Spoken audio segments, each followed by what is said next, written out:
तो वेलकम है गाइस, नमस्कार है दोस्तों आपका।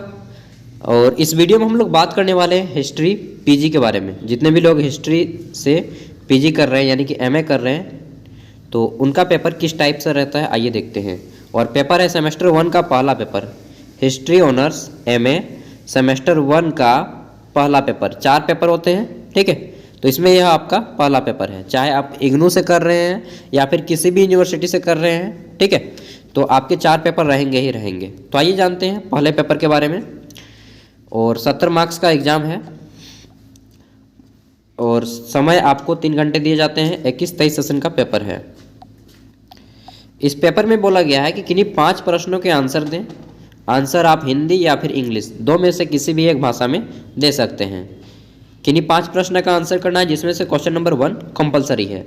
और क्वेश्चन नंबर 1 में आपको टोटल 10 ऑब्जेक्टिव पूछे गए हैं। तो सबसे पहले हम लोग ऑब्जेक्टिव को सॉल्व करेंगे, फिर देखेंगे सब्जेक्टिव की ओर। तो पहला क्वेश्चन है कि history is a story who statement, ये जो स्टेटमेंट है history is a story whose statement is this. तो यह स्टेटमेंट किसका है, किसने कहा था कि इतिहास एक कहानी है, यह किसका कथन है। तो दोस्तों यह कथन है रेनियर का। लेकिन यहाँ पे मुझे ऑप्शन में कहीं पर भी नज़र नहीं आ रहा है रेनियर। तो देखिए रेनियर तो कहीं पर भी नज़र नहीं है यार। आप किस पे मारेंगे यार टिक, कंफ्यूज हो जाएंगे इस प्रश्न में। मतलब 1-2 क्वेश्चन इस टाइप से हैं, अब मारना तो पड़ेगा। बी नंबर देखते हैं। तो इसमें पूछा गया है कि किस विषय को इतिहास के मेरुदंड के नाम से जाना जाता है, ठीक है। The subject is known as the backbone of history. तो किसको जाना जाता है बैकबोन ऑफ हिस्ट्री के नाम से। 4 ऑप्शन में है, सामाजिक इतिहास यानी कि social history, political history, economical history या सांस्कृतिक इतिहास यानी कि cultural history. Next C number, इसमें पूछा गया है कि ऐतिहासिक प्रत्यक्षवाद के जनक कौन है। Who is the father of historical positivism, ठीक है। तो हिस्टोरिकल पॉजिटिव, यार मेरा प्रोनाउंसिएशन अच्छा से नहीं होता है, पॉजिटिविज्म जो है इसके फादर कौन है। तो दोस्तों इसके फादर है ऑगस्ट काम्टे। यहाँ पे देखिए कहीं पर भी ऑप्शन में नहीं है, तो इसका राइट आंसर हो जाएगा इनमें से कोई नहीं, ऑगस्ट काम्टे पॉजिटिविज्म के हैं। और इंग्लिश में बोलते हैं, हिंदी में बोलते हैं कि ऐतिहासिक प्रत्यक्षवाद, ऐतिहासिक प्रत्यक्षवाद के जनक कौन है, ऑगस्ट काम्टे, ठीक है, जो सोशियोलॉजी के फादर भी कहे जाते हैं, समाजशास्त्र के। डी नंबर क्वेश्चन है कि इतिहास विज्ञान है, न कम और न अधिक, यह किसका कथन है। History is science neither less or nor more, whose statement is this. तो यह कथन है किसका। देखिए इसका राइट आंसर हो जाएगा, बुर्री जी कहाँ है जी, तो ये देखिए ब्यूरी जी यहाँ पे है, JB ब्यूरी, ठीक है, राइट आंसर हो जाएगा। ई नंबर देखते हैं। तो इसमें पूछा गया है कि राजतरंगिणी के लेखक कौन है। Who is the author of Rajatarangini. तो दोस्तों राजतरंगिणी एक बहुत मोटा ग्रंथ है और इसको लिखा है कल्हण ने, कल्हण। इसमें आपको कश्मीर के बारे में पूरा अच्छा से हिस्ट्री जानना है तो इसको पढ़ लीजिए डेफिनेटली। कि जो लोग करते हैं PhD वगैरह तो उनको पढ़ना होता है। F नंबर है कि भारतीय मान्यता के अनुसार प्रत्येक चक्र को कितने युग में माने गए हैं, ठीक है। According to Indian brief how many युग्स are considered for each cycle. तो दोस्तों टोटल 4 साइकिल में माने गए हैं, 4 युग माने गए हैं। आप लोग नाम जानते होंगे तो बताइएगा कमेंट में, देखते हैं किसको याद है यार। जी नंबर है, इसमें पूछा गया है कि इतिहास की भौतिकवादी व्याख्या किसने की। भौतिकवाद की जो व्याख्या है किसने की थी। Who gave the materialistic interpretation of history. तो इसको किसने किया था इंटरप्रिटेशन को। देखिए इसका राइट आंसर आपका हो जाएगा कार्ल मार्क्स। यहाँ पे कहाँ पे है ऑप्शन में, ऑप्शन आपका 2 राइट आंसर हो जाएगा Karl Marx. H number concept है, क्वेश्चन है कि यूनानी रोमन इतिहास की अवधारणा का मुख्य आधार क्या है। The concept of Greek Roman historiography was. तो ग्रीक रोमन हिस्ट्रियोग्राफी है, इस पे कौन सा आधार है मुख्य रूप से। तो जहाँ तक मेरा अनुमान है नैतिकता का आधार होना चाहिए, एथिक्स का। बाकी आपका देखिए कुछ क्वेश्चन जरूर डेफिनेटली ऐसे मिलेंगे आपको जो कि उसका सीधा सीधा आंसर आपको नहीं मिलेगा, घुमा फिरा के ही आंसर मिलेगा। ठीक है। और मेरा एमए में पब्लिक एडमिनिस्ट्रेशन है, तो हिस्ट्री के बारे में मैं उतना डीप नॉलेज नहीं रखता हूँ जितना कि आप रखते हैं। मैं केवल आपको क्वेश्चन ही बता सकता हूँ, ठीक है ना, और जितना मुझे मालूम है उतना ही। आई नंबर क्वेश्चन है कि इतिहास एक प्रकार की कला है, किसने कहा? History is a kind of art, who said? तो दोस्तों इतिहास एक प्रकार की कला है यानी कि आर्ट है, यह कहा किसने है? देखिए यह कहा है आपका, यहाँ पे तो इसका राइट आंसर मिलना चाहिए लेकिन नहीं दिया है यार। इसका राइट आंसर होना चाहिए अर्नेस्ट रेनेल, ठीक है, लेकिन यहाँ पे कोई भी ऑप्शन में नहीं है, तो इसका राइट आंसर हो जाएगा इनमें से कोई नहीं, नन ऑफ दिस। अगर आप लिखना चाहें तो लिख सकते हैं अर्नेस्ट रेनेल, इसके राइट आंसर हो जाएंगे। जे नंबर क्वेश्चन है कि रामायण का लेखक कौन है? ये जो रामायण के होना चाहिए यार, यहाँ पे आदर भी नहीं किया गया है, रिस्पेक्ट थोड़ा दीजिए रामायण के जो लिखे हैं। रामायण के लेखक कौन है? ठीक है, द ऑथर ऑफ रामायणा होना चाहिए, रामायण लिखा है केवल यार।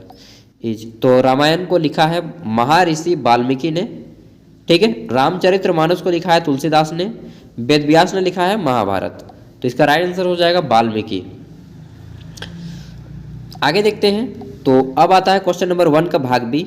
इसमें आपको 3 अंकों वाले 4 प्रश्नों के आंसर करने होंगे, ठीक है। बोला गया है कि किन्हीं 4 प्रश्नों का संक्षिप्त में उत्तर दें, शॉर्ट में आंसर देना है लगभग 100 शब्दों में। पहला है आपका इतिहास एक कला के रूप में, हिस्ट्री इज एन आर्ट, इसके बारे में आप छोटा सा नोट लिख सकते हैं। बी नंबर है इतिहास का अर्थशास्त्र से संबंध, relation of history with economics. तीसरा है आपका सापेक्षवाद, ठीक है, रिलेटिविज्म, इसके ऊपर लिख सकते हैं जो अभी हम लोगों ने क्वेश्चन भी देखा था। फिर चौथा है कलहन, जो ग्रंथ है उसके बारे में लिख सकते हैं, सॉरी राजतरंगिनी कलहन से रिलेटेड है उसको बारे में बता सकते हैं। ई नंबर है कि प्रत्यक्षवाद, पॉजिटिविज्म के बारे में बता सकते हैं, पॉजिटिविज्म क्या है इसके बारे में। एंड एफ नंबर है कि इतिहास की साम्राज्यवादी दृष्टिकोण, ठीक है। तो ये हैं आपके टोटल क्वेश्चन और इसमें से किन्हीं 4 का आंसर करना है, ठीक है। जब हो जाएगा question number 1, total question number 1 कितने आ जाएंगे? तो आपको 12 और 10 22 मार्क्स का था ना जी। तो क्वेश्चन नंबर 1 तो हो गया 22, 70 में से 22 नंबर उधर ही चला गया और इधर आपको देने हैं 12 चौका 48 मार्क्स का आंसर करना है। किन्हीं 12 अंकों वाले अब 4 प्रश्नों के आंसर करने हैं, 12 अंकों वाले 4 प्रश्नों के आंसर कीजिएगा। तो 12 चौका 48 और उधर 22, तो कुल मिलाकर हो जाएगा 70 मार्क्स आपका, ठीक है। और 12 अंक के प्रश्नों का आंसर आपको लगभग 300 शब्दों में करना है। पहला क्वेश्चन है कि इतिहास से आप क्या समझते हैं? इतिहास के क्षेत्र की विवेचना करें। What do you mean by history? Discuss the scope of history. तीसरा क्वेश्चन देखते हैं, तो इसमें पूछा गया है कि इतिहास एवं राजनीति शास्त्र के बीच संबंधों पर प्रकाश डालें। थ्रो लाइट ऑन द हाँ वही है यार, relation between history and political science, कि इतिहास और राजनीति शास्त्र के बीच संबंध क्या होता है। वो आपने सुना होगा डायलॉग, अगर सुने हैं तो क्या बोलते हैं, हिस्ट्री जियोग्राफी और क्या बोलते हैं यार, हिस्ट्री जियोग्राफी बेवफा रात पढ़ो दिन सफा, उसी तरह का कुछ डायलॉग है, मुझे याद नहीं आ रहा है। 3 नंबर है कि इतिहास एवं राजनीति शास्त्र के बीच संबंधों पर प्रकाश डालें, ये हो गया था। अगला देखते हैं चौथा क्वेश्चन, तो किन्हीं 4 को ही बनाना है। यहाँ पे जितने भी हैं 12 मार्क्स के, केवल 4 ही आपको करने हैं जैसा कि पेपर में बताया गया है। 4 नंबर है इतिहास के कारण तत्व के क्या सिद्धांत हैं, व्याख्या करें। What are the theories of historical, ये इंग्लिश तो दिख नहीं रहा है, क्वेश्चन है शायद आपका, डिस्कस, ठीक है। तो सॉरी, फोटो खींचने में थोड़ा सा हो जाता है यार, इतना जल्दी बहुत काम होता है। चलिए नेक्स्ट टाइम से अच्छा से करेंगे। 5 नंबर है कि वस्तुनिष्ठता क्या है, ऐतिहासिक वस्तुनिष्ठता की समस्याओं की विवेचना करें। व्हाट इज ऑब्जेक्टिविटी, ठीक है, व्हाट इज ऑब्जेक्टिविटी, यार मुझे प्रैक्टिस करना पड़ेगा। Discuss the problems of historical objectivity, ठीक है। तो ये है वस्तुनिष्ठता क्या है, वो ऐतिहासिक वस्तुनिष्ठता की समस्याओं की विवेचना करें। 6 नंबर देखिए दोस्तों, तो इसमें पूछा गया है कि डिस्कस द ग्रेको रोमन यानी कि Greek Roman tradition of history writing, यानी कि हो जाएगा हिंदी में इतिहास लेखन की यूनानी रोमन परंपरा पर वर्णन करें या परंपरा का वर्णन करें। 7 नंबर क्वेश्चन है कि सामान्यीकरण पर एक लेख लिखें, write an essay on generalisation, क्या होता है इसके ऊपर लेख लिखना है। आगे देखते हैं, तो क्वेश्चन है हमारा नेक्स्ट 8 नंबर। थोड़ा सर्दी हो गया है दोस्त, तो म्यूकस निकल रहा है थोड़ा थोड़ा नाक से। म्यूकस मतलब समझते हैं ना, श्लेष्मा बोलते हैं हिंदी में और ठेठ भाषा में बोलता है नेटा।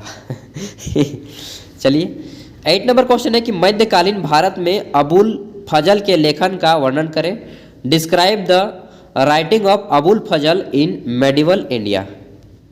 अबुल फजल कौन थे? तो अकबर का नाम सुने होंगे, अब मुझे याद दिलाने की ज़रूरत नहीं क्योंकि आप लोग अच्छे से जानते होंगे। 9 नंबर है इतिहास के संबंध में मार्क्सवादी विचारधारा का वर्णन करें, कि मार्क्सिस्ट जो है कार्ल मार्क्स जिसने दिया था इस विचारधारा को, इसके बारे में बताना है कि discuss the Marxist view of history. And question number 10 अंतिम क्वेश्चन इस पेपर का, बोला गया है कि अमीर खुसरो की जीवनी एवं उपलब्धियों का वर्णन करें, describe the life and achievement of अमीर खुसरो।